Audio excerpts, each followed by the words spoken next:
Imagine you wake up tomorrow, you open your laptop to start work, and there's one email waiting for you. Your role has been eliminated. Not because you did anything wrong. Not because the company is failing. Because a piece of software can now do the core of what you were paid to do, faster, cheaper, and around the clock. No 2 weeks notice. No severance conversation. Just done. Now, here's the real question, and it's not the one you think. The question is not, will AI take my job? Everybody's arguing about that, and honestly, nobody knows the exact timeline. The question that actually decides your life is this. If it happened to you, tomorrow, with no warning, how long could you survive on what's in your bank account right now? Because here's the uncomfortable truth. More than half of Americans could not cover a $1,000 surprise, let alone lose their entire income overnight. So today we're not going to fear-monger about robots. We're going to do something more useful. Meet Jimmy. Jimmy has the exact same job loss risk you do, but Jimmy built one specific number into his life, and that number means the scary email is a speed bump for him instead of a catastrophe. By the end of this, you'll know exactly what that number is, how fast you can build it, and the twist. Why the person who has it doesn't just survive AI, they come out of it ahead. Let's start with the truth, because I'd rather you trust me than scare you. The honest data does not say a robot is coming for your specific desk this quarter. The big research on this, the widely cited Goldman Sachs work, estimates that roughly 300 million jobs around the world are exposed to some form of AI automation. Exposed. That means AI could do a meaningful chunk of the tasks, not that all those people get fired tomorrow. When you look at their actual forecast, they expect something like 6 or 7% of workers to be displaced over a transition that plays out across about a decade, and they expect the overall unemployment bump to be relatively small, under a percentage point above the normal trend. So take a breath. This is not the apocalypse. But, and this is the part that matters, it is deeply uneven. Some corners are already feeling it hard. Unemployment for younger workers in the most AI-exposed fields, like entry-level tech, has climbed noticeably faster than for everyone else. And the roles most in the blast radius are specific: routine programming work, bookkeeping and accounting, legal and administrative assistants, customer service reps, copy editing, and proofreading. If your day is mostly predictable, repeatable tasks on a screen, your exposure is simply higher. Here's the reframe, and it's the whole video. The danger was never really the robot. The danger is getting caught with zero cushion when disruption, from AI, or a layoff, or a recession, or an illness, finally reaches your row. And most people are catastrophically uncushioned. Let me show you just how thin. In the most recent national emergency savings numbers, only about 47% of Americans said they could cover a $1,000 emergency out of savings. That means roughly 53%, more than half the country, could not absorb a single $1,000 surprise without reaching for a credit card or borrowing. Go deeper, and it gets worse. Almost a quarter of Americans, about 1 in 4, have no emergency savings at all. Zero. And nearly a third of people carry more credit card debt than they have in emergency savings, which means their financial cushion is actually a negative number. Only about 1 in 4 people has enough saved to cover 6 months of expenses. So picture the average person getting Jimmy's scary email. They don't have a runway. They have a cliff. The paycheck stops, and within a few weeks rent is due, the car payment is due, groceries don't stop, and there is nothing behind them. That is not a character flaw. Life is expensive and wages are tight. But it is a solvable problem, and the people who solve it before they need to are the ones who get to treat a job loss as an inconvenience instead of an emergency. So let's build the fix. Let's build Jimmy's number. Here's Jimmy's number, and financial planners have agreed on the shape of it for decades. 3 to 6 months of your essential expenses sitting in cash, in a separate high-yield savings account that you do not touch for anything except an actual emergency. Notice the wording: 3 to 6 months of expenses, not income, and essential expenses, not your full spending. When you lose your job, you cut the extras. So we're talking rent or mortgage, utilities, food, insurance, minimum debt payments, transportation, the stuff that keeps the lights on and the door locked. Let's put a real number on it. Say your essential expenses are $5,000 a month. That's a round, middle-of-the-road figure I'm using so the math is clean. Swap in your own. 3 months of runway is $15,000. 6 months is $30,000. That's it. That's the number that turns the scary email from a catastrophe into a countdown you control. With $15,000 in the bank, Jimmy loses his job and has 3 full months where nothing bad has to happen.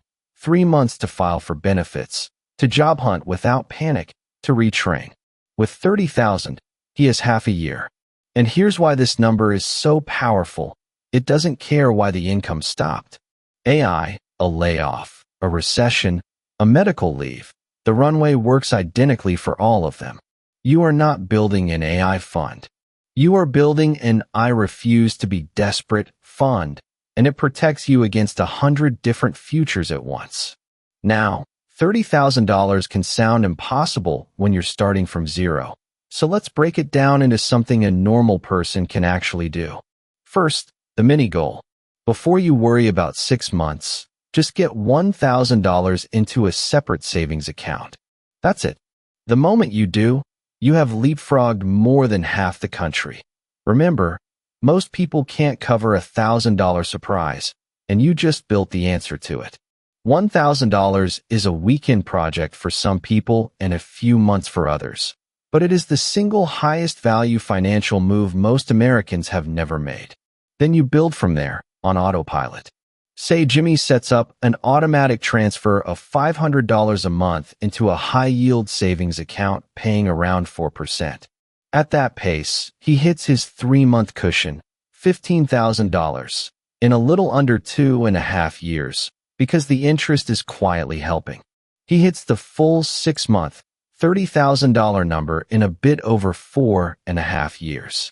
And if $500 a month is too much, run it at $200 and it just takes longer. The direction is what matters, not the speed. The key move is the same one that makes every good money habit work. Automate it. Keep it in a separate account so it doesn't feel spendable, and let it grow in the background. You are not trying to get rich here. You're buying time. And time, when the email arrives, is the most valuable thing you can own. Now here's the twist, the part that flips this whole thing from scary to kind of exciting. Everybody thinks of an emergency fund as defense, a sad little pile of money for when things go wrong. But watch what it actually does. 2 versions of the same person get the same layoff on the same day. Jimmy has 6 months of runway. His neighbor has nothing. Watch how differently their next year goes. The neighbor, with 0 cushion, is in survival mode by week 2. He takes the very first job that's offered, often at a pay cut, sometimes a big one, because he has to. If he's got a retirement account, he might cash it out early, and on a $30,000 401k, that early withdrawal can vaporize roughly $10,000 to penalties and taxes before he sees a dime. And to bridge the gap, he leans on credit cards at around 20+% interest, so he's now paying to survive. Every one of those moves makes him poorer for years. Now Jimmy. Jimmy has 6 months where nothing is on fire. So Jimmy does the thing you can only do when you're not desperate. He says no to the bad offers. He takes a few weeks to actually retrain into a role that's harder for AI to touch. He negotiates from strength, because "I'll starve without this," and "I'll take it if it's right," are 2 completely different negotiating positions, and employers can smell which one you are. People with runway routinely come out of a disruption earning more than they did going in, not despite the layoff, but because the runway let them treat it as a reset instead of a crisis. That's the secret. The emergency fund isn't defense. It's the thing that buys you the right to say no. It's freedom money. The runway buys you time, but time to do what? This is the second half of surviving AI, and it's cheaper than the fund.